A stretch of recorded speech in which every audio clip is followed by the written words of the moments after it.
C'est la nouvelle pépite de l'usine strasbourgeoise. Une boule en or dont les Britanniques raffolent. L'année dernière, ils en ont acheté 37 millions, le must des cadeaux de Noël.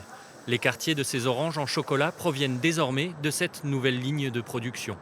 Donc là, vous êtes au cœur de la production. C'est ici qu'on va couler le chocolat dans les moules. Donc un gros investissement, une ligne qui va être capable de faire 30 tonnes de cette fameuse boule à l'orange par jour. 10 millions d'euros, c'est le premier investissement important pour cette usine en près de 20 ans. Désormais, les chocolats de la marque Thérèse ne sont plus fabriqués en Pologne, mais ici, à Strasbourg. C'était très compliqué, c'était un site qui a toujours été en survie, donc il a fallu toujours se battre. Effectivement, des marques qui étaient plutôt vieillissantes, des volumes qui n'étaient pas forcément très hauts, et forcément c'est un vrai challenge quand vous rapatriez des produits, une relocalisation des pays de l'Est vers les pays de l'Ouest. Mais le but est d'être le maximum automatisé pour répondre à un bon coût de production pour nos consommateurs.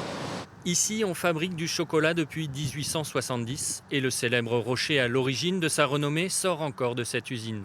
Le propriétaire a changé l'année dernière car Ambar & Co est un nouvel acteur de l'agroalimentaire qui mise sur le patriotisme industriel. Les 5 usines du groupe sont toutes situées en France. Car Ambar & Co, c'est le petit pousset face à des mastodontes et des grosses multinationales dans le monde du chocolat et du bonbon.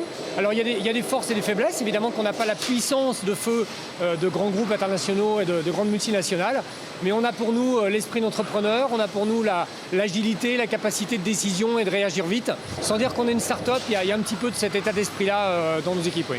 Le groupe a investi 25 millions d'euros l'année dernière en France pour relancer des marques délaissées, mais à la notoriété intacte.